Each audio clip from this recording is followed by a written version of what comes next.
العلم ضياء المستقبل والعالم صاحبه الأول والعالم يجعل دنيانا بالعلم سلاما كي نعمل علماء بني قومي عرفوا تحويل الصعب إلى الأسهل علماء لهم عقل يبني بالعلم طريقا للأفضل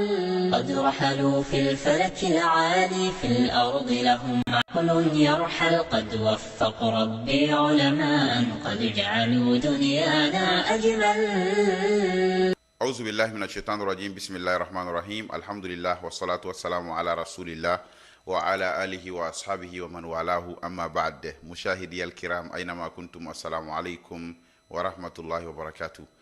أمبالما سلامو تلني تغاف لبا بلاجلي تي أني مسو دمسي أني ماكربا ماليكونا أني ماليكوكا أني واتي نامبي بوكا أو فوني سلاميكا foli mi ni duwaw de do ala ka kisi ala ka hinɛ ala ka baraka ala ka kɛ aw ni anw bɛɛ lajɛlen kan ya rabbal alamin. aw kɛ ka teleɲɛta suganti ka k'aw ka diinɛ kunnafoniw ta yɔrɔ ye anw ko tɛ kuma bɛɛ danaya de b'a baara in kɛ k'aw fo ka wale ɲuman dɔ ka jira aw la k'a fɔ nin an nalen an ka jamukan kɛrɛnkɛrɛnnen kɔnɔ, jamukan min n'an b'a wele k'a fɔ dɔnnibaw ka kɛnɛ. dɔnnibaw ka kɛnɛ émission in teleɲɛta kɛn bɛ ka min bila sen kan dɔgɔkun o dɔgɔkun nin waati in na anw bɛ dɔnniba dɔ wele k'o bisimila an n'a ka se ka baro sigi kɛrɛnkɛrɛnnen kɛ diinɛ kitibaw kan. diɲɛ natigɛ yɛrɛ la bilasiraliba minnu bɛ yen n'a bɛ hadamadenya nɔgɔya anw bolo fo ka se an ka lahara sigi yɛrɛ ɲɛli ma, o bɛɛ lajɛlen bɛ ɲɔgɔn sɔrɔ jamukan min na anw de y'o tɔgɔ da ko dɔnnibaw ka kɛnɛ. dɔnnibaw ka kɛnɛ na sigi tɛmɛnen ni ma ɲina anw tun ye layidu di kɛ aw ma k'a fɔ ni ala man ka jɔn a yira na bi an bɛ wele bila an ka karamɔgɔ la ka dɔ ma hakili la o layidu tɛmɛ hukumu kɔnɔna la an nana a layidu bɔra ni layidu wɛrɛ ye. o de ye k'a fɔ an ka wele bilala maa min ma o ye an ka karamɔgɔkɛ de ye. an n'a ye sigi dɔ kɛ ka tɛmɛ sigi laban yan fan fɛ an ko ni ala sɔnna ko nin tɛ k'a laban ye nka an bɛ wele bila ma tuguni ni ala taala ka diɲɛ ye an nana o layidu fana timɛ. layidu fila bɛna jaabi sigi kelen kɔnɔna la bi insha Allah.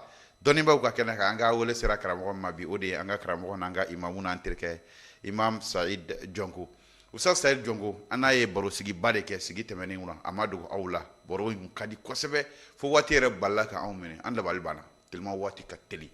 Alhamdulillah bi an seginna ɲɔgɔn ma, an ye ɲɔgɔn sɔrɔ tuguni ni ala sɔnna an tun jɔyɔrɔ min tɛmɛnen an bɛna wuli ye mais sani an ka da don walanda la an bɛ kuma ɲɛbila folikan donkan di imam ma. o kɔfɛ an bɛ sɔrɔ ka taa Ustaz Saïd. Salamu alaikum. Wa alaikum salam wa rahmatullahi wa barakatuhu. Masha Allah. ala k'an kunanja. Amina rabbi. ala k'an laban ɲɛ. Amin amina rabbi. ala ka hinɛ an na. Ya rabbi. Ustaz Abubakar. alakira sallallahu alaihi wasallam. Sallallahu alaihi wasallam. a ka kumaba dɔ bɛ yen. kuma in o ye a duwawu lama don. Allahu akbar. kira bɛ duwawu kɛ a yɛrɛ ye. ka anw tɔw kala. o duwawu ye mun ye. a b'a fɔ ala tiɲɛ jira an na. Allahu akbar. ala tiɲɛ jira an na. k'a sɔrɔ a yɛrɛ ye tiɲɛ ye. tiɲɛ jira an na k'a sɔrɔ o yɛrɛ ye tiɲɛ ye. a nɔgɔya n ma n ka tugu a kɔ. Allahu akbar. ko saba ye nin ye. ala tiɲɛ jira an na. mɔgɔ kan ka duwawu kɛ dɛ ihidina ye o de o ihidina sirata n'o tɛ an bɛ seli la an sɔnna kuranna ye mais hali bi fɛn caman bɛ tunu i ma. Wallahi tiɲɛ don. fatiha kalan o kalan nin ye e ka kan ka sɔmi ni nin kumakan ye. ala n kanda o la kira ko sallallahu alaihi wasallam ala tiɲɛ jira an na. allahumma arina al-haqqa haqqan warzuqna ittiba'a. ala tiɲɛ jira an na ala ye tiɲɛ ye. et puis fana a nɔgɔya n ma n ka tugu tiɲɛ kɔ. tiɲɛ jira an na tiɲɛ ye i ka tiɲɛ tugu ɲɔgɔnli nɔgɔya ye. voilà n'o tɛ ni e ye tiɲɛ dɔn ne ma se ka baara. Allahu akbar. e m'a dɔn yɛrɛ o ye balawu daminɛ ye. e m'a dɔn ko nin de ye hakika ye o ye halakili ye. fa in kunta la tadri fatilka musibatun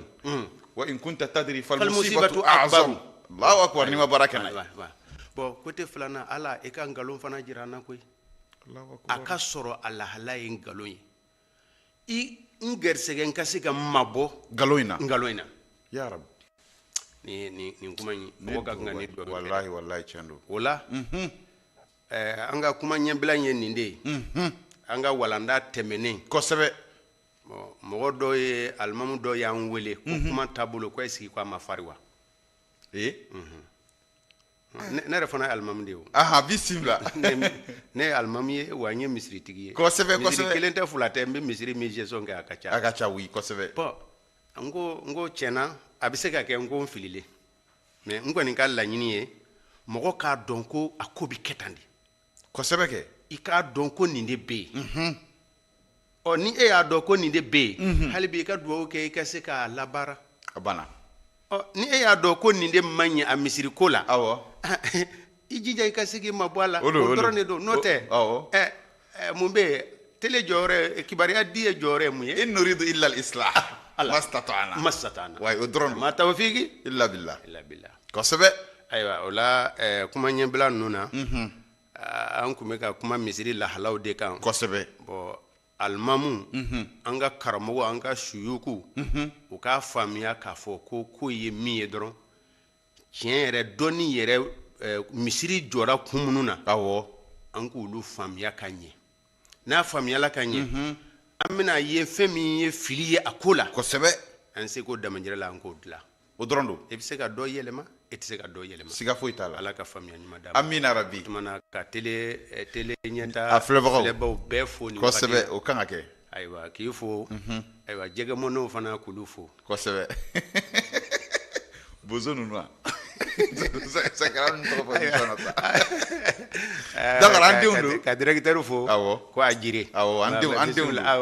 denw don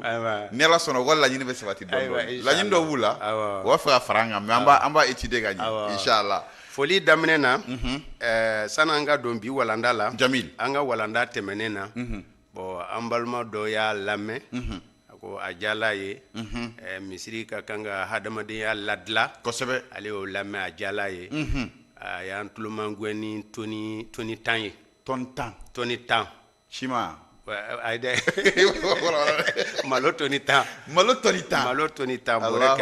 100 Allahu akbar alhamdulillah mɔgɔw ye tɔnɔ sɔrɔ a la an fana an y'a di an yɛrɛ y'a ye k'a fɔ ko nin ka ca yɛrɛ an ka mɔgɔw ma misiri mɔgɔw ma o tuma na mɔgɔ minnu déplacé la olu fana bɛ ɲɛji bɔ la mɔgɔ cɛ la kosɛbɛ bon an ye o mɔgɔ 100 ɲɔgɔnna ta ka fara misiri mɔgɔw kan Allahu akbar ka sɔrɔ ka a tila a bɔrɔ 100 bɔrɔ 100 donc mɔgɔw ka dugawu k'a ye alhamdulillah ma ko a t'a yɛrɛ an t'a dɔn an t'a yelen dɔn an t'a yɔrɔ dɔn an t'a yelen dɔn Allahu akbar ala kɔni b'a dɔn dɛ Umaru ko ten dɔ bɔra Nahawandi yɔrɔ la awɔ kɛlɛ dɔ de kɛra yen dɔ o segila ka na bon minnu ye kɛlɛ seereya o de bɛ k'a lakale a bɛ karisa ko fɔ a ye cɛfarinya kɛ a bɛ karisa tɔgɔ wele a bɛ cɛfarinya kɛ ko mɔgɔ yɛrɛ dɔw bɛ yen ko ne t'olu kalama dɛ ne t'u dɔn dɛ Umaru ko a foyi ma dogo ala ma Allahu akbar ala b'o dɔn ne Umaru m'u dɔn o tɛ foyi tiɲɛ tumana anw m'ale dɔn o fana tɛ fɛn tiɲɛ a tɛ fɛn tiɲɛ dɛ kosɛbɛ tuma dɔ la an bɛ ɲumankɛlaw dɔn k'u barikada u yɛrɛ ka sɔmi k'a fɔ ko tiɲɛna ko ɲuman don kosɛbɛ mɔgɔw ka sɔmi mɔgɔw ka duwawu k'u ye n'o tɛ Abubakari tɔgɔ bɛ fɔ ɲumanya la o ye tiɲɛ Usumani tɔgɔ bɛ fɔ ɲumanya la kosɛbɛ mais n'u fana tun y'a dogo an tun tɛ sɔrɔ k'a fɔ mɔgɔ tɔw ye kosɛbɛ ayiwa ale bɛ ala k'a ko tɔw ɲɛ amina ya rabbi ayiwa Usa Abubakari Jamil an ka taa barakallahu fiik Ustaz Saïd an bɛ foli bila ka taga yɛrɛ ma i ka sɔn ka wele in jaabi ka tila ka duwawu tu ala ka di an filɛbaga bɛɛ ma maa min fana ye nin dɛmɛ in kɛ an bɛ ala deli ala ka barika don a kan ala ka nasara ala ka baara in kɛ ala kama baara amina ya rabbi Sheikh Saïd naam sigi tɛmɛnen an tun b'a la ka baro kɛ misiri jɔyɔrɔ sigida la misiri yɛrɛ jɔkun a kan ka rôle minnu jouer société je pense que an tun ye 6 de fɔ kumabaw la an ye kalan misiri jɔkun ye kalan ye a jɔkun ye alabato ye a jakun ye an ka ɲɔgɔn dɛmɛ sote kɔnɔ hakili o de wolola an bɔra fɛngɛ an jɔra yen ne tun b'a fɛ an ka ta yen k'o résumé teliya la min bɛ da o kan i k'o kɔrɔ an ka sɔrɔ ka don ayiwa dawurul ijtima'i ka sigidaw kala ɲɔgɔn na misiri jɔyɔrɔ belebeleba ye o ye an y'o de fɔ o kuma khulasa ye min ye bɛɛ de bɛ ɲɔgɔn sɔrɔ misiri kɔnɔ i ye faama ye wa i ye fantan ye wa i ye dɛsɛbaatɔ ye i ye banabaatɔ ye i ye lujuratɔ ye wa kosɛbɛ bɛɛ bɛ ɲɔgɔn sɔrɔ o yɔrɔ la misiri de la an bɛ jɔ ɲɔgɔn kɛrɛfɛ wallahi tiɲɛ don écart tɛ yen titiri tɛ yen bon an bɛ ɲɔgɔn dɔn o yɔrɔ in na o ɲɔgɔn dɔn ka kan ka wolo fɛn min na o de ye ka ɲɔgɔn mako dilan ala ye dɔ kɔrɔta a ye dɔ majigi a ye dɔ kɛ setigi ye a ye dɔ kɛ fantan mais o tuma na sa an bɛ seli ka bɔ yen fo kɔrɔ dɔ de ka k'a la o kɔrɔ ye mun ye tuma min na kira b'a fɔ sallallahu alaihi wasallam a ye sɔfu dala kɛɲɛ a kana woto ye awɔ a b'a fɔ ten a kana woto ye dɛ nin kuma in tɛ kuma gansan a kana woto ye a kana fɔ ɲɔgɔn kɔ mun kosɔn a dusukun kana na fɔ ɲɔgɔn kɔ la hawla wala quwwata illa billah kana fɔ ɲɔgɔn kɔ donc dɔw bɛ nin fasari dɔrɔn a ye sɔfu dala kɛɲɛ awɔ o ye kuma ye kɛ o ka ɲi kɛ a y'a dala kɛɲɛ aya dala kɛɲɛ ay sofu dala kɛɲɛ ay sofu dala kɛɲɛ almamu b'a fɔ ni seli jɔra ba sanu ka takbiratu ihram kɛ très bien b'a ye b'a fɔ staw dɔ b'a fɔ ten almamu ka kan k'i janto nin yɔrɔ in na sofu dala kɛɲɛ in dusukun ka fara ɲɔgɔn kan yen n ko dusukun yɔrɔ fɔli a ma fɔ gansan donc almamu de kun ka kan ka kɛ motɛri ye gɛlɛyabaatɔ a b'u yɔrɔ dɔn u b'u makɛsa ye banabaatɔ a b'u yɔrɔ dɔn a b'u makɛsa ye tamasiyɛn bɛ yen k'a fɔ ko karisa ye setigi ye a b'olu dɔn a bɛ se k'olu kala cogo min na kira kun b'a kɛ ten de sallallahu alaihi wasallam a kun b'a kɛ ten de Ustaz ne Mamadu Kone de ye nin kisa in fɔ Ustaz Mamadu Kone bismillah ale dun fana ale ka riwaya fana hali n'a tɛ Bukhari bɔ a ka girin trop même non Ustaz ka fɛn o analyse ka ɲi kojugu a ko dɔ misiri dɔ la ni alimamu ko sɔfu dalakɛɲɛ na waritigi dɔ bɛ yen a b'a fɔ sɔfu dalakɛɲɛ na wa a b'i kan kɔrɔta waritigi dɔ fana b'i fɔ a ma dalakɛɲɛ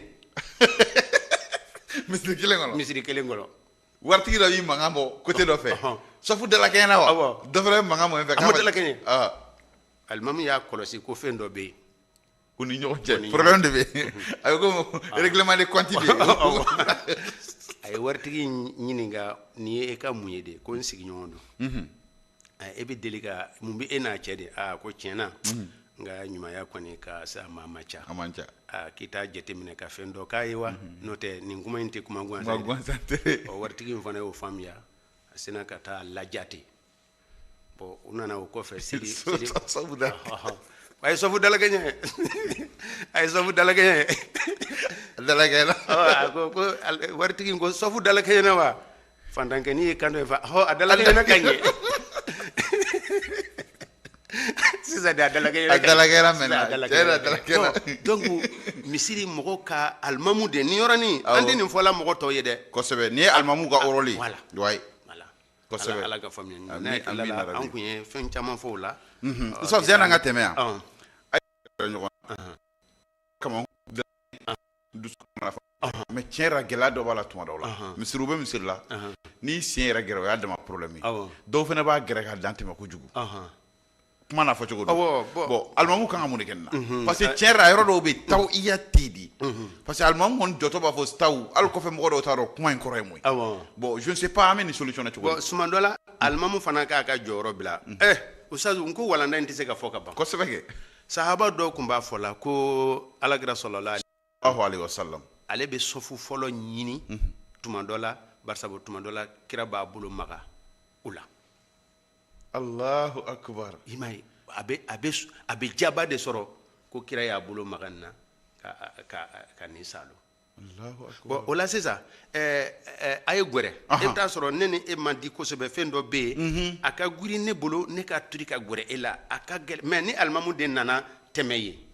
karisa e ka taa e ka gɛrɛ yan karisa e ka taa ɲɛfɛ n ko ala kɛra sallallahu alaihi a bɛ sɔfu fɔlɔ kɛ tuma dɔ la a bɛ filanan kɛ tuma dɔ la a bɛ taa fo sabanan na kɔrɔ dɔw de b'o la ka yala u ni ɲɔgɔn cɛ k'a lajɛ ni bɛɛ gɛrɛ voilà e de bɛ se k'o dɛmɛ ani fana e y'a fɔ cogo min na n'o ye tawiya ye tuma bɛɛ la k'a fɔ mɔgɔw ye k'a fɔ mɔgɔ ye dɔw kɔni b'a fɔ la k'a fɔ ko bolongɔnden malikiya cɛden dɔw b'a fɔ k'a fɔ ko senw ni ɲɔgɔn cɛ ni bolongɔnden hakɛ n'o don ko a dalakɛɲɛ na dɔw b'a faamuya ko bolongɔnden yɛrɛ tɛ ko a ka dɛrɛ ɲɔgɔn na de don o bɛɛ ye faamuya dɔ ye mais ni mɔgɔ min t'a faamuya yɔrɔ ye k'a fɔ ko ne ka me bɛ sɛbɛnnifɛn min dɔn n'an gɛrɛla ɲɔgɔn na ka bolongɔnden hakɛ bila ko o ye faamuya ye n'o tɛ an bɛ min faamuya o bolongɔnden o mesure yɛrɛ bɛɛ ka gɛlɛn o mais o ye sɛbɛnfɛn dɔ de ye mais a ka ɲɛfɔ ka ɲɛ n'a ɲɛfɔla ka ɲɛ mais anw ka laɲini ye min ye nin na an k'a dɔn ko sɔfu dalakɛɲɛ anw bɛɛ ka ɲɔgɔn sɔrɔ kɔrɔ dɔ de b'a la seli kɔfɛ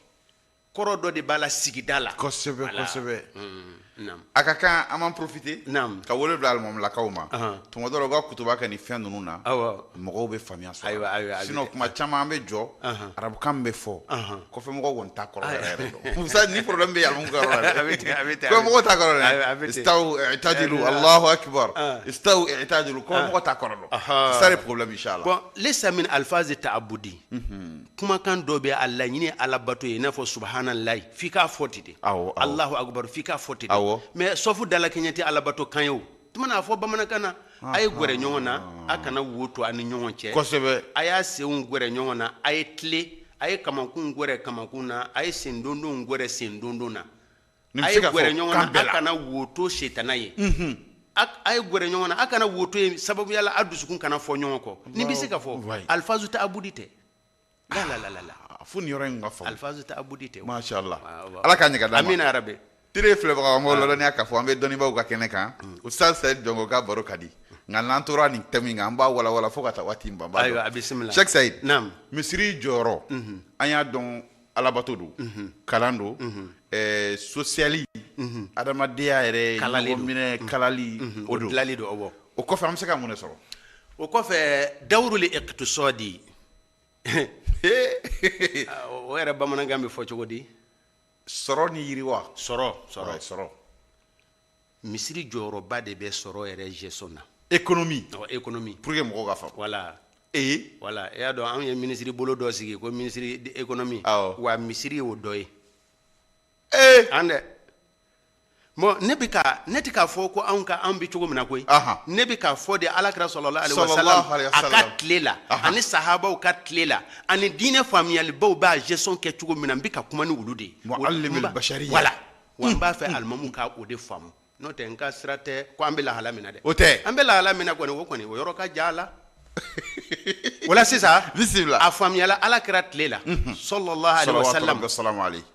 i b'a dɔn k'a fɔ anglais ka banki ka kɔrɔ ni banki bɛɛ banki anglais ka banki a tɛ tɛmɛ sanji 200 la bi silamɛya ka banki ye depuis kira tile de awɔ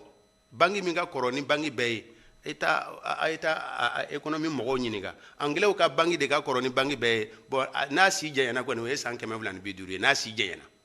a tɛ tɛmɛ 300 kan non a tɛ 300 sɔrɔ Allahu akbar mais silamɛya ka banki depuis kira tile la wa a gestion kun bɛ kɛ misiri kɔnɔ de bisimila bon o la sisan alakira sallallahu alaihi wasallam a ka tile la fɛn dama dama o bɛɛ bɛ ɲɛnabɔ o wariko na misiri de kɔnɔ o dɔ ye a bɛ fɔ o ma ko haraju ye dugukolo min ye silamɛw ka dugukolo ye n'a sɛnɛna a tɔnɔ min bɛ na a bɛ bila misiri ka bolo kan foroba dugukolo haraju Allahu akbar i y'a faamu o kɔfɛ ni mɔgɔ minnu bɛ jago kɛ o bɔlen bɛ komi a bɛ komi an ka dédouanement sira de fɛ o a bɛ fɔ o ma ko dɔrabu o min filɛ nin ye i n'a fɔ impôt kosɛbɛ ni mɔgɔ ye jago kɛ ka na tan o tan dɔrɔmɛ 1 bɛ minɛ e la mɔgɔ minnu bɛ i bɛ taa Madinɛ o sɛbɛnnen don anw ka fiqh kitabu ninnu bɛɛ kɔnɔ min b'i bɔ ka na Madinɛ o lahala b'a cogo la a damana Makataw ta lahala b'a damana min y'a ta ka taa silamɛ jamana wɛrɛ la a ta b'a silamɛ dɔ a silamɛ ta o bɛɛ b'a damana mais bɛɛ bɛ dɔ sara Allahu akbar wallahi Allahu akbar nin gestion kun bɛ kɛ kira ka misiri kɔnɔ sallallahu alaihi wasallam mun wɛrɛ fana bɛ yen o b'a fɔ fɛn dɔ ma ko almalu dɔye mɔgɔ dɔ silamɛ dɔ de ka nafolo tununa i y'a dɔn ni nafolo tununa ni a tigi ɲinina san 1 a ma ye e bɛ taa di o b'a gestion kɛ misiri kɔnɔ lukutatu tɔmɔnifɛnw ani nafolo min n'a a tigi ma dɔn o kun bɛ ɲɛnabɔ misiri kɔnɔ usazu o bɛɛ lajɛlen kɔfɛ fɛn dɔ de bɛ a bɛ fɔ o ma ko irs mirasu ni mɔgɔ min sala ni tiɲɛtaba t'a la kosɛbɛ a ka o nafolo in fiqh kitabu bɛɛ lajɛ a bɛ na misiri kɔnɔ a bɛ na misiri kɔnɔ ni maa min fana sala mais juru dɔ de b'a kan na alakira sallallahu alaihi wasallam silamɛya kun fɔlɔ la a kun bɛ a to a tigiw bolo mais silamɛya ye fanga sɔrɔ tuma min na a kun b'a ta misiri nafolo la k'a ka juru sara walima ka kasange san la usazu o bɛɛ lajɛlen kɔfɛ ni mɔgɔ minnu taara jihadikɛyɔrɔ la o jihadikɛ o nafolo a bɛ tilan 5 4 ye kɛlɛdenw ta ye 5 khumsul ghanaim a bɛ bila kira ka misiri kɔnɔ kira ka bolo kan misiri kɔnɔ fana ale de b'a gérer ale b'a o bɛɛ lajɛlen kɔfɛ fɛn dɔ bɛ ko fayi'u u tagala min kɛ kɛlɛma kɛ nafolo sɔrɔla a bɛ bila misiri kɔnɔ nin bɛɛ gestion bon n'a fɔra ko misiri i k'a faamuya k'a fɔ a bɛ kalifa mɔgɔ dɔ de ma mais a ko bɛɛ bɛ na ɲɛnabɔ misiri de kɔnɔ nin kɔni bon nin ye ko de ye sisan bon anw ye dunan ye nin bɛɛ la yo koni yang misiri ten don c'est ça ɲininkali min bɛ sisan sa o ka misiri keesu in voilà mena an ka teki kesu ba parce que an fɛ an ka gestion misiri kesu de c'est do fa yali misiri keesu ye nin de ye wa ayiwa a tamasɛn dɔ kɔni don a tamasɛn dɔ don misiri keesu bɛ se ka kɛ a tamasɛn dɔ ye an da bɛna se misiri fiɲɛma kow la comité minnu bɛ sigi u ka fɛn ninnu a caman fili caman b'a la Allahu akbar fili caman b'a la dɛ fo ka an k'o fɔ ɲɛfɔ bon a bɛ se ka kɛ o ye exemple dɔ de ye n'o ye exemple dɔ de ye o bɛɛ ɲɛmɔgɔ ye alimamu de ye ni ko ninnu bɛɛ a bɛɛ ɲɛmɔgɔ ye alimamu de ye i ye alimamu ye dɔrɔn i ye nin bɛɛ ɲɛmɔgɔ de ye n'i ye alimamu ye i ye nin ɲɛmɔgɔ de ye ni alimamu bɔra a la dɔrɔn i y'a bila zéro la n'a nana sɔrɔ alimamu da t'a la alimamu da t'a la mais i ka kuma in bɛ fɛ ka fɛn dɔ yira o b'a jira alimamu ka baara tɛ mɔgɔ laseli gansan ye misiri kɔnɔ o de ma na ni problème ye an y'a bila an ko fɛn an ye fɛn tan nin kɔ wa an ko fɛn wɔɔrɔ an k'an hakili to a la o bɛɛ jɔn de don n'a fɔra ko seli ko misiri banna o ye jɔyɔrɔ b'o misiri la alimamu de ka kan ka e na ala anw fɛ sisan ministre min bilala finance la ale de bɛ se ka wari dépenser ko président sen t'a la wa o y'a jumɛn ye o bɛ se ka kɛ cogo di o tɛ se ka kɛ abadan o tɛ se ka kɛ o tɛ taa o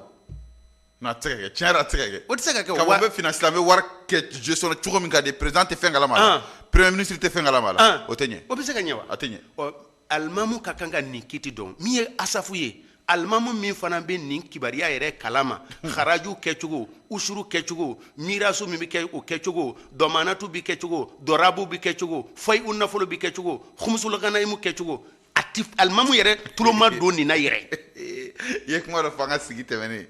an filɛ ka segin o yɔrɔ ma de ko an ka alimamu yɛrɛ mago bɛ formation la n'i y'o wele o tɛ na o u yɛrɛ ka métier don a ye na dɔ fara a kan non n'an b'a jate minɛ o sisan ka organiser voilà misiri comité keesu in nin fɛn in kɔrɔ b'a la a tamasiyɛn dɔ bɛ yen o tuma na n'a tamasiyɛn don u ka kan ka sigi de kɛ ka kalanbulon de sigi anw ka nin fɔli tɛ foyi ɲɛ o la non an ka nin fɔli tɛ fɛn ɲɛ a la dɛ an kɔni tɛ ka mɔgɔw tulo lasɔmi voilà ka mɔgɔw tulo lasɔmi ko nin bɛ yen alimamu de ka kan ka nin ɲɛɲini kalankɛlaw ka kan ka ɲɛɲini misiri kɔnɔ k'o fɔ misiri keesu bɛ fɛn kɛ cogo min na a bɛ labaara cogo min na o ka ɲɛɲini k'a dɔn a tɔnɔ ka bon dɛ usazo ni misiri keesu in n'a y'a jɔyɔrɔ fa n'a labaara cogo ɲɛna an ko fɛn fila in bɛɛ dulolen don kasiyoso ninnu o bɛ ladilan cogo min na économie sira in fana bɛ o de dɛmɛ Usa Said naam a to n ka ɲininkali dɔ kɛ parce que i ye fɛn minnu fɔ nin ne ye fɛn ninnu jate ka analyser n y'a sɔrɔ a caman bɛ bi o t'an ka waati la mais dɔw bɛ yen o bɛ yen par exemple sa i ka kuma kɔnɔna la i da nana maga la k'a fɔ jarukɛyɔrɔ la tali kɛra kɛlɛtɔnɔ sɔrɔla je pense que pour le moment o tɛ yen mais fɛn wɛrɛw bɛ yen minnu kɔrɔla sisan olu bɛ yan mais i bɛ fɛ ka yɔrɔ min kɔri anw fɛ misiriw kɔnɔna la k'a fɔ dɛsɛbaatɔ dɔ filɛ nin ou bien maa dɔ bɛ sigida la ou an ka kɛ misiri yɛrɛ dunge ye ou an ka kɛ hali misiri yɛrɛ welebaga ye yɔrɔ o ye misiri dungeba ye problème mana sɔrɔ n'a fɔra hali ka dɔɔni ta kɛsu la mankan bɛ wuli ko kɛsu sigikun ye fɛn min ye misiri ji ani kuran misiri ji a yɛrɛ anw ka misiri yɛrɛ alabato yɛrɛ bɛ kɛ ala ka ɲɛ wa misiri ji ni kuran nin de y'a sigikun ye a y'a lafiya masiri tɛ nin ye misiri welela de a dɛsɛla aw ma se ka dɛmɛ foyi don a ye aw ma se ka ɲɛnamaya foyi k'a ye ɲɛnamaya dilancogo foyi k'a ye aw ka jɛ ye mun ye bon tuma dɔ la misiri dɔ alimamu dɔw bɛ faamuyali dɔ kɛ dɔrɔn ni nin ɲɔgɔnna ye u ka misiri mamuru sɔrɔ a bɛ wele bila jama ma a b'a fɔ jama ayiwa karisa de don a ye na nin fana y'a méthode ɲuman ye voilà a bɛ se k'a fɔ mɔgɔw a ye na karisa de don nin ko de b'a da la tuma ni misiri nafolo nasira tuma min na danaya banna hali o keesu min filɛ nin ye ko wari ɲɛnama bi sɔrɔ min kɔnɔ a ma ca de bari sabu mɔgɔ tigɛlen b'a la ko bɛna o t'a kɛ a kɛcogo la o de mɔgɔw t'a di u t'a kɛ a kɛcogo la n'u t'a kɛ a kɛcogo la jumadonya fɛ sarakati min bɛ minɛ o dɔɔni ani dɔ bɛ keesunin dɔ dulon yen nɔ fila fila nin ye mun ye mais n'a y'a sɔrɔ ni danaya yɛrɛ bɛ yen sigida la ni danaya bɛ yen sigida mɔgɔw ba danaya da alimamu kan ani mɔgɔ minnu b'a wari ko kunna u b'a kan walahi aw ka misiri kesu a bɛ wari min sɔrɔ o bɛ caya dɛ n bɛ na nin yɔrɔ in na n bɛ dɔ misiri dɔw fɔ ko f'i ɲɛna bisimila o tɛ baasi ye koyi mais n famana o ma sisan lafiyabugu tabakɔrɔ magalo ka misiri ne tun bɛ u kɛrɛfɛ yen u ka misiri wari san kɔnɔ u bɛ san kɔnɔ u bɛ min calculer ka bila banque kɔnɔ tuma dɔ la fo a bɛ taa miliyɔn caman han Allahu akbar miliyɔn caman u ka misiri kesu miliyɔn caman fo wari dɔ bɛ taa mara banque la miliyɔn caman u bɛ taa bila banque la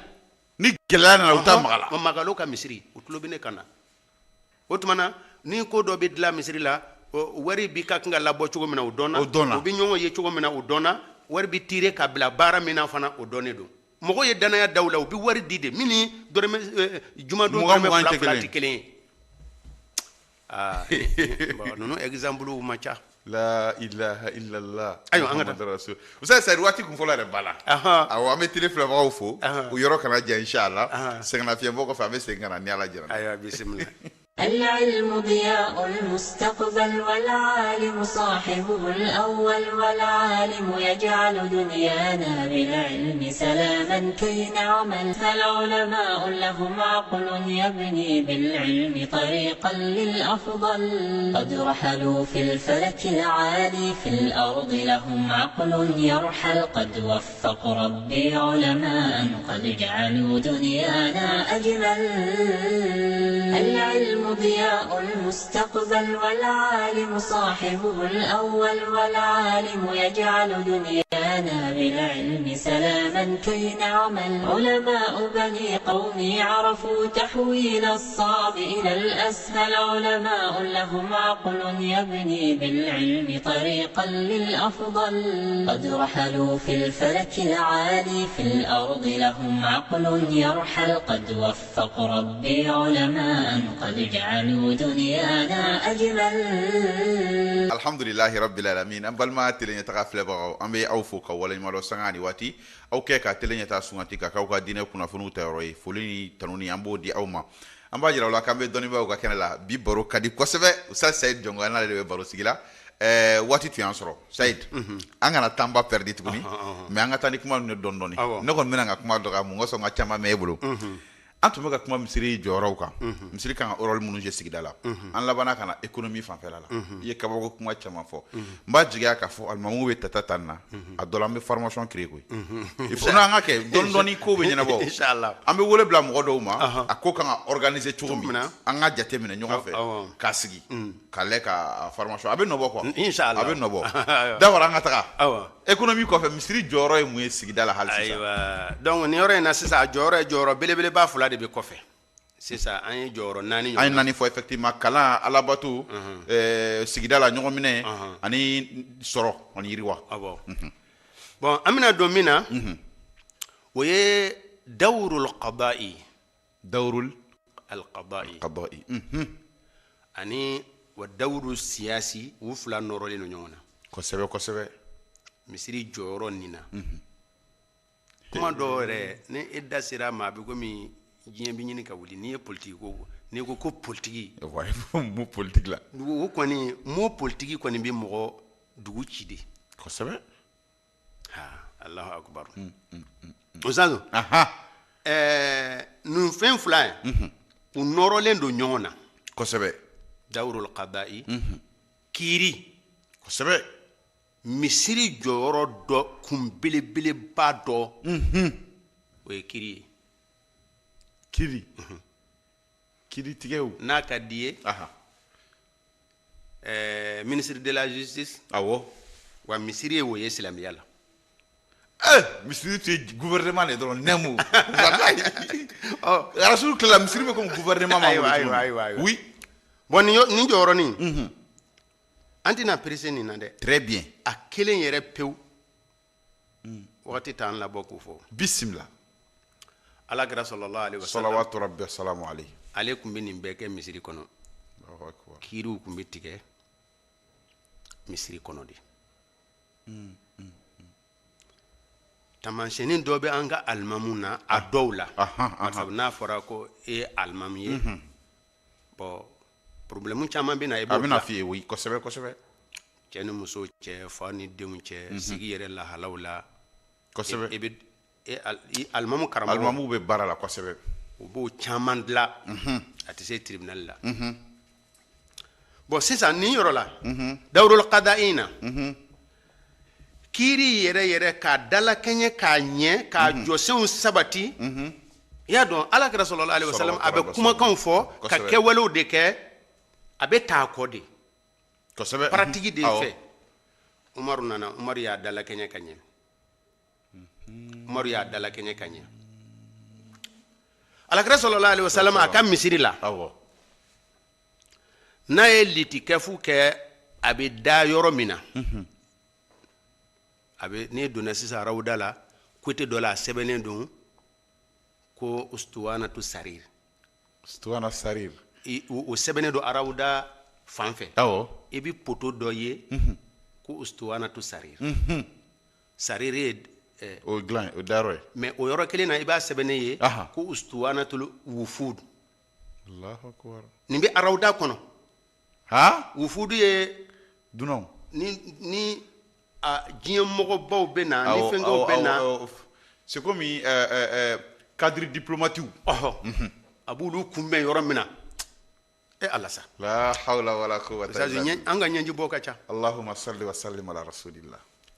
bon o yɔrɔ min n'ale kun bɛ litikɛfu kɛ yen nɔ umaru ka kiiri tigɛ wagati la umaru kun bɛ sigi o yɔrɔ de la umaru kun bɛ sigi o yɔrɔ de la ka kiiri tigɛ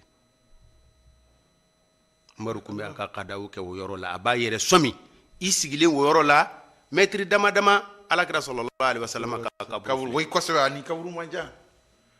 Allahu akbar Allahu akbar e yɛrɛ sigilen no yɔrɔ min na a yɔrɔ yɛrɛ ye ko ni donna aljana jiriforo dɔn a b'o yɔrɔ de la wallahi umaru kun b'a yɛrɛ sɔmi ko b'a dɛ wa a kun bɛ kiiri tigɛ o yɔrɔ la kira dalen filɛ kɛrɛfɛ nin ne filɛ aljina kɔnɔna la kiiri tɛ tiɲɛ sa voilà bon sisan nin bɛɛ tiɲɛna an yɛrɛ ka diɲɛ démocratie nana ka nin bɛɛ kari ko juge kana i kale je jure kɔrɔ bɔ a la a bɛ o waati kelen na a bɛ wuli ni janfa ye o dugusɔjɛ b'a bɛ janfa kɛ barisa kɔrɔ t'a la n bɛ n kale jama a y'a kɛ seere a y'a kɛ témoin ye fɛnw nana n ɲini n kale jumɛn la u yɛrɛ de b'a ɲɛ dɔn sa ko janfa b'o yɔrɔ dɔ ye nin ma fɔ parce que k'u tɛ fɛn fɔ quoi alimuhim u y'o bila kun dɔ de kama kosɛbɛ umaru kun bɛ kiiri tigɛ de misiri kɔnɔ alakira sallallahu alaihi wasallam o yɔrɔ kelen na umaru ka mɔgɔ mali ka mɔgɔ kala selen mali de kun bɛ sigi o yɔrɔ de fana na ka mɔgɔ kala an ye ka daso fɔlɔ la an da sera o yɔrɔ kelen na kosɛbɛ imam maliki tun bɛ sigi yɔrɔ de la kosɛbɛ dawurul qada'i kiiri usalu nanzaraw nana yan sɛbɛnfɛn foyi t'u bolo sew ka n'o laban de o y'o de taara di k'aw ka kiiri tigɛ na wallahi sanji 800 sɛbɛnfɛn tɛ tubabu jamana na Europe sɛbɛnni sɛbɛn asuru zulumat sɛbɛnfɛn tɛ sanji 800 sɛbɛnfɛn foyi tɛ u nana colonisation ya la u bɛ tɔnɔ ɲini na u sɔrɔla ka na u ye sew ka n'o de bayɛlɛma ka taga malikiya ni furu dɔ ani andalusi ka kiiri tigɛla fɛn mun na o ye o de ta ka taa wa a bɛɛ taala fɛn min na a filɛ nin ye tan nin ye a hakɛ mun hukam ye wala a hakɛ mun hukam nin ye bɛɛtu 17,000 bɛɛtu 300 bɛɛ b'a la alikadiya bi kɛ cogo min na kiiri bi tigɛ cogo min na olu de b'a kɔnɔ nin ye tabu suratu de ye nin ye tabu suratu wala nin bɛɛ kiiri jɔsenw de ye nin ye bahajatu ye nin bɛɛ kiiri jɔsenw ye bon n'u bɛ ta la min a fanba ta la umaru ka kiiri tigɛ cogo la ani kira ka kumakanw faralen ɲɔgɔn kan sallallahu alaihi wasallam misiri ye o ye koyi hakɛda kunna famata na'ud ayiwa bon ni sisan ni sisan e bɛ taa tribunal la o mana k'i fɔ m'a fɔ yɛlɛmani fɛnw dɔ tɛ yen papiyew labɛn cogo fɛnw labɛn cogo n'i ye nin kitabu in k'a la i b'a dɔn k'a fɔ k'u y'an suɲɛ wallahi i b'a dɔn k'u y'an suɲɛ non siga t'o la koyi seere bɛ kɛ qualité jumɛn ni de don 100% mɔgɔ min bɛna seereya di i ka mantu a taala ni kitabu kɔnɔ 100%. Bon ni e bɛna ni problème bi ni e nana plainte bila e de ka kan ka na ni seere ye a bɛ nin kitabu de kɔnɔ 100%. mɔgɔ min accusé la o fana k'a yɛrɛ défense ta ni kale ye a bɛ nin kitabu de kɔnɔ 100%. a jaaru ka délai d'i ma i ka taa seerew ɲini ka na o bɛɛ ta la a qualité bɛɛ ta la ni kitabu kɔnɔ. non kana siga o la sa. دوني ما فوق كانت أوروبا غارقة في الظلمات لولا المسلمون في أندلس. أيوة. كو إيران تمد دي كونو كون فينيا كودون باليا 7 بولو ما كوس فامي وي مرا منك اسبانيا ودي وكونو bon sisan ni e nana non ala wo de ko tenya ko la e kon fa kon ti wulila ko nunu ye e soin wo ay sigo bo na ñoo soro point gele na jonde ta e de anta ka déformer ka fenge ka ke ko me anta ambe am ye moko kunu ne yede ha illa hawla wala quwata am ye moko ku istirana we chen fanga bi ela media bi bolo fe bi bolo e bi sana we chen me anti fendon o kuma tala wa mena sila shini inshallah siga fo ito kuma tala wala ala haza misri da kiri bi ke misri kono masala dobe awo atike yoro sifo misri de ha masala dobe atike yoro sifo misri ina fo ni cɛ ni muso ye galon ni cɛ ye galon da muso la ima k'a fɔ nin den tɛ ne ta ye wala k'a fɔ kɔnɔ in tɛ ne ka n'a y'o fɔ n'u ma bɛn ale masala bɛ taa ɲɛnabɔ misiri kɔnɔ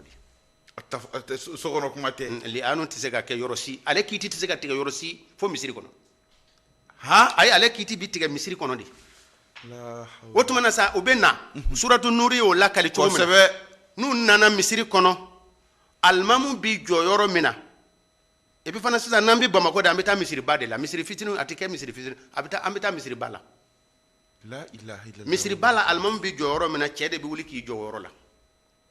he Allah alimamu jɔyɔrɔ a bɛ wuli k'i jɔ alimamu bɛ kutuba kala ka jɔ minbaru min na a bɛ jɔ yɔrɔ la muso bɛ jɔ a ɲɛ kɔrɔ seerew bɛ sɔrɔ ka jɔ inna lillahi wa inna ilayhi raji'un o tuma na a bɛ sɔrɔ k'a fɔ a b'a ɲɛsin muso ma n'a y'a sɔrɔ ko den tɛ ne ta ye o de don a b'a ɲɛsin muso ma wallahi ma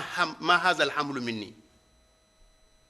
wa a bɛ ashahadu de fɔ ko ashahadu an la ilaha illa huwa ma haza alhamdu minni n bɛ seereya masi tɛ fɔ ala kɔnɔ min filɛ nin ye o tɛ ne ta ye a bɛ nin kumakan in fɔ jama ɲɛna siɲɛ 4 a 5nan a bɛ sɔrɔ k'a fɔ n'a y'a sɔrɔ ko ne ye nkalon de da muso in kan a b'a fɔ ala ka danga ka jigin a kan inna lillahi wa inna ilayhi raji'un a bɛ jigin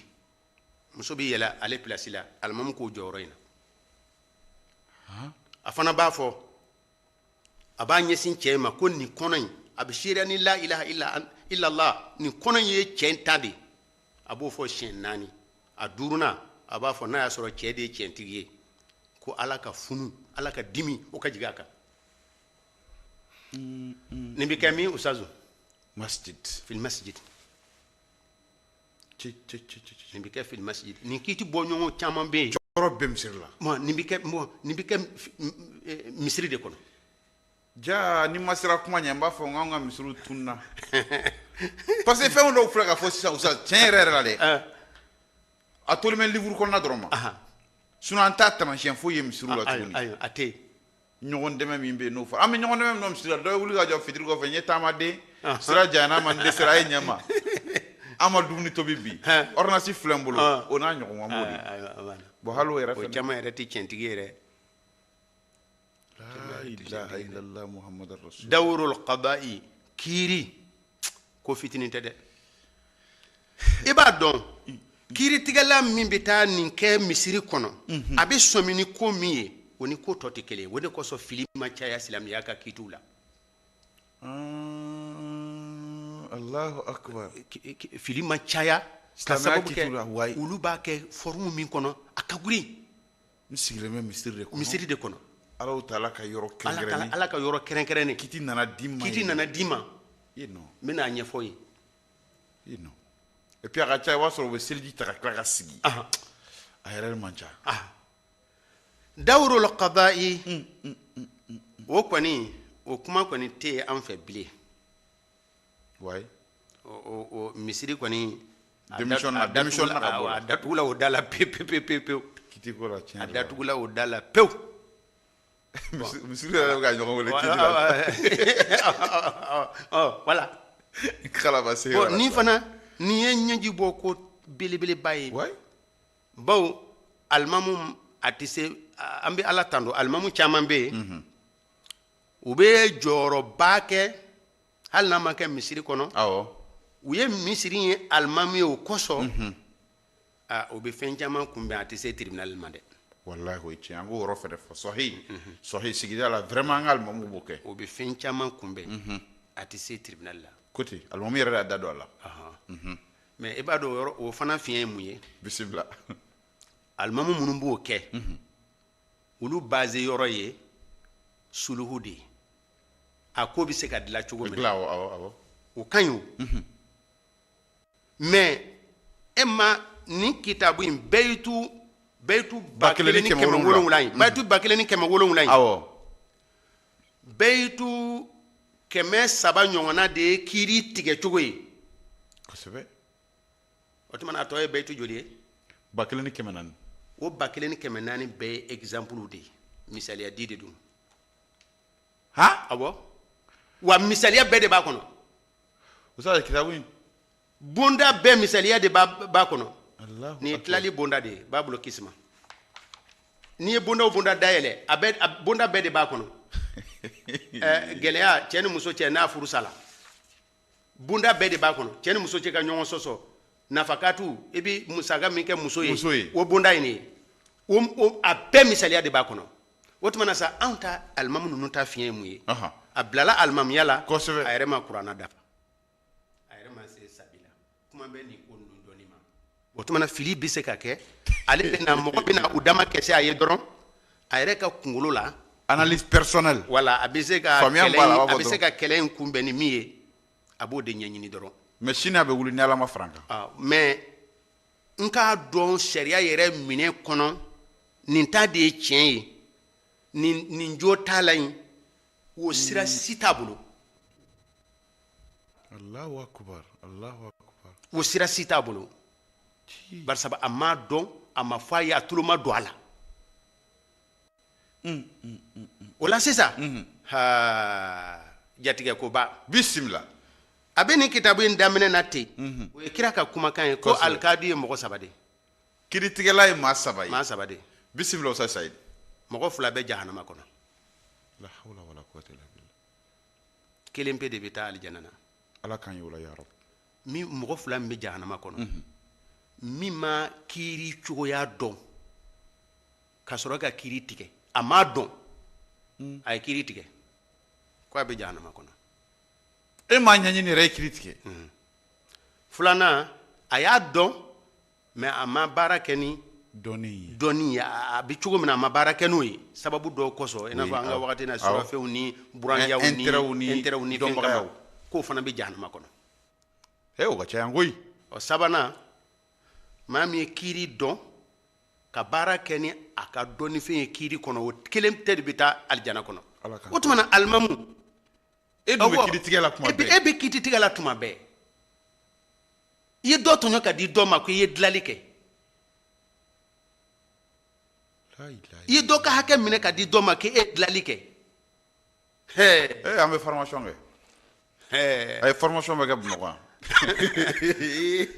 Usa Sayid. Alimamu ka formation kɔni dɛ. Ko in tɛ bila dɛ. An ka nin ɲɛɲini quoi. e b'u sɔrɔ wa Ni Ala sɔnna ma. An bɛna contact ta ni dɔw ye. An ka jɛ ka ko in financer. Ka communiqué bila télé la. Ka alimamu wele. ayiwa U bɛ na inshallah. senu alimamu Awɔ. so jumɛn se o bɛ taa nin kitabu in kalan Seyida Ayisa la sirada la Jumasi o jumasi an ye walanda 10 ɲɔgɔnna sɔrɔ ala kaba heure jumɛn jumasi o jumasi 8h30 ka taa bila 10h je pense que mɔgɔw y'a mɛn dimanche o dimanche ni kitabu bɛ kalan ne ala sɔrɔ an bɛ sira kan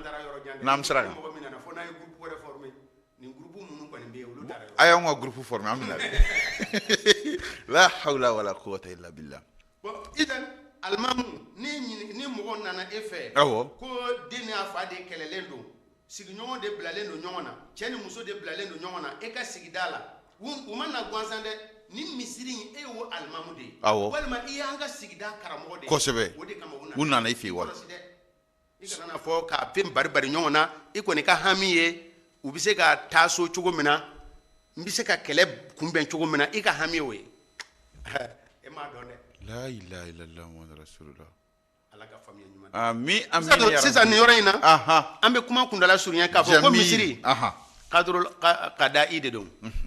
min n'a bɛ da jɛni n'a fɔli bi mɔgɔ sira o jumɛn o de ye k'a fɔ ko n'a bɛ mɔgɔ sira a bɛ mɔgɔ de sira a tɛ ne sira a tɛ sira a tɛ ne sira peut-être n fana bɛna lamɛn n'a bɛ kɛ cogo di misiri a ka kan ka politique rôle jouer misiri politique kɛ yɔrɔ don misiri politique kɛ yɔrɔ don Ustaz a wala wala bon ne m'a f'i ɲɛna ko e siranna ka non comme ne bɛ population placer la ne bɛ ɲininkali kɛ mɔgɔw nɔ la de n'a kɔni fɔra anw ka jamana kɔnɔ an bɛ don min na ko bi ko misiri ye politique kɛyɔrɔ ye i b'a ɲɛfɔ dɛ bon ni munafigu y'a fɔ ko misiri tɛ politique kɛyɔrɔ ye i ni ce taga kosɛbɛ munafigu min dusukun nɔgɔlen k'a sɔrɔ a bɛ ka silamɛya fɔ a tɛ foyi dɔn a la munafigu taga ni maa min ko e ye tibabumɔgɔ ye kuranɛ ye ziiri ye diinɛ ye ziiri ye ni e ko misiri tɛ politique kɛyɔrɔ ye taga n sɔnna o ma min bɛ mɔgɔ ɲɛji bɔ maa min bɛ diinɛ kalama wa mais yɔrɔ dɔ bɛ yen kuma in y'a faamu kosɛbɛ sisan maintenant hali ni walawalali kɛra n'a tɔ bɛ faamu kosɛbɛ dɔw fana b'a fɔ dɔɔni baliya don faamuya cogoya bisimila bon o la sisan politique mun de don voilà f'an ka ɲɔgɔn sɔrɔ politique définition na n'an y'o taarifu dɔn o définition dɔn an b'a lajɛ n'a sɔrɔ a bɛ se ka bila misiri minɛ na c'est ça anglais ka kan na police c'est la cité cité yɔrɔ sigida politique oui c'est la bonne gestion de la cité e bɛ sigida min na o mara kɛko ɲuman o de tɔgɔ ye politique ne ko diinɛ sen t'o la e tɛ bɔ a la e diinɛ wɔrɔ diinɛ min tɛ ɲɛnamaya nasɔrɔ ten wa muso ten wa ma ma ti alilahi rabbil alamin wa biza ye o n'o de don kosɛbɛ o la sisan kɔsani na ivoiriyɛnw ka alimamu dɔ ye kuma dɔ fɔ ne ye kuma in mɛn kuma in diyara ne ye n b'a dɔn ko Agibu Tule Agibu de don f'a tɛ problème dɔ sɔrɔ a ko ni politique mɔgɔ nana dugawu k'an ye non o ka ɲi a tɛ politique baasi t'o la an dɛmɛ baasi t'o la problème b'an da la i ka taa deli kɛ k'o dilan baasi t'o la i bɛ fɛn o fɛn fɔ n'a b'u ka intérêt la baasi t'o la mais n'i tora misiri kɔnɔ n'i ko cɛ ni ɲɛmɔgɔ ye i ka baara ma ɲɛna ko non misiri tɛ politique kɛ a exemple kɛra o kɛ wa misali a ta bɛ ɲini ma je pense que bɛɛ b'a faamu a ka ɲɔgɔn yɛrɛ kɛra min ka bon ni cɛ ka exemple anw ka misiri dɔw kɛra kije ye jamana in kɔnɔ waati dɔw an ka misiri ba ko kɛra jamana marabagaw fɛ mais bi o mɔgɔ kelen wɔɔrɔ o cɛ kan ka da wa a ye na kuranɛ kalan jamana o tɛ ko non baasi t'o la a ye na ni ka baasi t'o la en tant que n'a b'u intérêt la u ka intérêt la baasi t'o la en tant que n'a bɛ tubabu ka intérêt la baasi t'o la mais n'a bɔ a ka intérêt opposé dɔrɔn non diinɛ ni politique kɛyɔrɔ tɛ diinɛ ni politique tɛ parce que diinɛ ani dawla o ye kunbɛnkan ye kitabu min ka buri ka tɛmɛ kitabu bɛɛ kan fiqhu kitabu la min bɛ kalan anw fɛ o ye Seku Alo de ye kosɛbɛ masala 100 ni 20 de b'a kɔnɔ masala 100 ani 20 o de b'a kɔnɔ mais Seku Alo la min ye diinɛ yɛrɛ yɛrɛ ye o ye masala 3000 ɲɔgɔnna ye a 90 bɛɛ ye ɲɛnamaya ye hali an bɔra ka min fɔ misiri gestion na ne y'ale san sigilen ne y'a sɔrɔ min bɛ yen k'o ye adamadenya dilanni sira ye o ka ca ni dɔ ye ka dɔ ye adamadenw ma ko de don n'o ye kiiriko ye a politiko ye adamadenw ma ko ye a sɔrɔ n'a yiriwa ye adamadenw ka ko de socialité adamadenw ka ko de dɔnni ko ye ibada ye ko misiri ye alabato de ta ka tɔ in bɛɛ bila ayiwa a kɛra tiɲɛ ye an ka bi misiri kɔni wala sisan ni e ko a politiki synonyme kɛra an bolo ngalon politiki labana ka kɛ namara ni janfa ni kalabantiya ye ne ko silamɛya kɔni tɛ janfa fɛ a tɛ kalabantiya fɛ a tɛ faso janfa fɛ ni e ka laɲini o ye ne ni e bɛ ɲɔgɔn fɛ o la bisimila kosɛbɛ ne ko jamana dilali jamana dilali sigida dilali ko silamɛya sen t'o la o tɛ tiɲɛ i lafiya ka bɔ o diinɛ na i lafiya ka bɔ o diinɛ na non Usazu suratu nisa ye aya kelen pewu bisimila muso tɔgɔla suran aya 35 ni ma fili ala ye fɛn 12 de fɔ aya 35 aya kelen kɔnɔ fɛn 12 fɛn 12 ka fula dɔrɔn de kɛ ala bato ye a tɔ 10 bɛɛ ɲɛnamaya tilacogo ye bisimila ɲɛma ala ko wa abudullah wala tushriku bihi shay'an o fula dɔrɔn a ye ala bato kelen a kana fila ni kafoya kɛ fila o de ala bato ye 10 cɛla Allahu akbar wa bil walidaini ihsanan bangeba fila la batoli wa bizil qurba masurunya mɔgɔw wal yatama yatimɛdenw wal masakin miskinaw wal jari zil qurba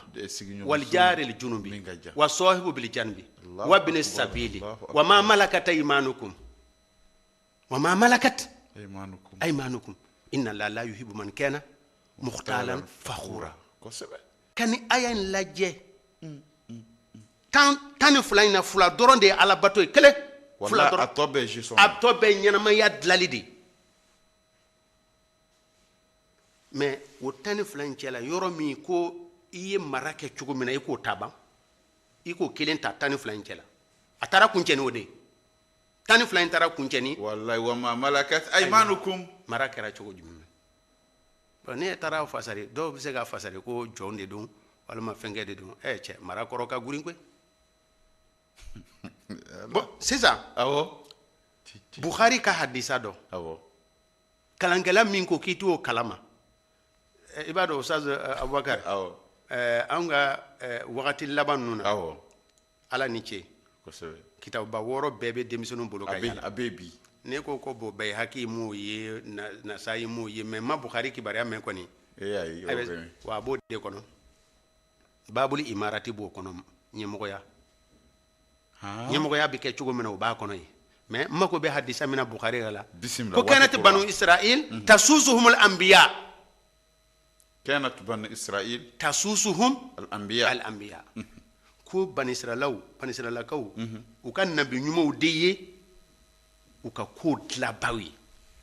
kosɛbɛ kullama halaka nabiyun khalafahu akhar ni dɔ taara dɔrɔn dɔ bɛ bila mais e bɛ mun kuma wɛrɛ jumɛn de bɛ bon idan alakira sallallahu alaihi wasallam a ka misiri dawuru siyasi de tun b'a kɔnɔ Abubakar tile la o de tun b'a kɔnɔ Umaru tile la o de b'a kɔnɔ Usmani tile la o de b'a kɔnɔ sanji 500 dawuru siyasi de bɛ yen lettres bi sɛbɛn a kɔnɔ masakɛw ye a kɔnɔ ni cidenw nana u bɛ bisimila a kɔnɔ ni cidenw nana kuma fali bɛ kɛ a kɔnɔ ni sɔrɔdasiw bɛ taa kɛlɛyɔrɔ la u bɛ labɛn misiri kɔnɔ kɛlɛ darapo bɛ siri misiri kɔnɔ a bɛ sɔrɔ ka taa ɲɛmɔgɔ bɛ suganti misiri kɔnɔ a bɛ sɔrɔ ka taa mais ni sariyaw nana o kɔfɛ k'an k'an dabɔ a la n'a bɛ nin cogo la an tɛ Ustaz Saïd waati korora kosɛbɛ o la sisan ne ka laɲini tɛ anw ka nin tahazubatu minnu bɛ yen sisan an ka nin bi ademana nin bi RD la nin bi nina e ka t'i ji sɔn ko misiri ye politique kɛyɔrɔ ye ka sɔrɔ ka se misiri karisa a ye voté karisalaka ye non o tɛ ko dɔn ye o amu fo dɛ fo ka faamu ko an ko terɛɲɛ t'a la misiri ye politique kɛyɔrɔ ye ma ni parti mɔgɔw non même pas an ka société yɛrɛ kɛcogo t'o ye i nɔfɛ mɔgɔw parti mɔgɔ bɛɛ b'o la ye mais ka fɔ silamɛ de k'i dabɔ jamana marali kuma la o tɛ tiɲɛ ye an b'o kɔnɔ a banna ala ka faamuya ɲuman d'an ma ala ka faamuya ɲuman amina an ka taa waati banna n b'a fɔ ten a korona fo ka ban mais n ɲɛ b'a la fɛn dɔ b'i bolo i bɛ fɛ ka fɔ i t'o fɛ an sɔrɔ an ka ɲininkali laban kɛ ayiwa ala ka faamuya ɲuman d'an ma amina rabi misiri tuma min na nin fila nɔrɔlen don ɲɔgɔn na awɔ kiiri ani gestion olu nɔrɔlen don ɲɔgɔn na min kɛ ni kelen bununa kelen bi bunu o tuma min na kiiri yɛrɛ kɛcogo misiri kɔnɔ o bununa tuma min na mara tiɲɛna mais a bɛɛ tiɲɛna tuma jumɛn tuma min na dawula usmaniya binna khilafa usmaniya kosɛbɛ 1924 wagati la kosɛbɛ nazarakɛ ye ko bɛɛ lajɛlen kɛ wallahi silamɛya ka sen kana don ɲɛnamaya foyi la Ataturk européens u y'u ka église ɲɛmɔgɔw faga kosɛbɛ tuma min na olu ko diinɛ kana gwɛlɛ wallahi o problème b'an da la wa o ɲɔgɔnna dɔ de kɛla wa wallahi tariku in lamɛn dɛ anw ka mali la empire minnu tɛmɛna a fanba sɛbɛnni kun bɛ kɛ arabukan na nanzaraw nana sɛbɛn ko interdit k'i kana bɛnkan sɛbɛn arabukan na k'i kana bɛnkan sɛbɛn arabukan na a interdit len bɛnkan kana sɛbɛn arabukan na ne taara CCB la jumɛn de a tɔgɔ ye di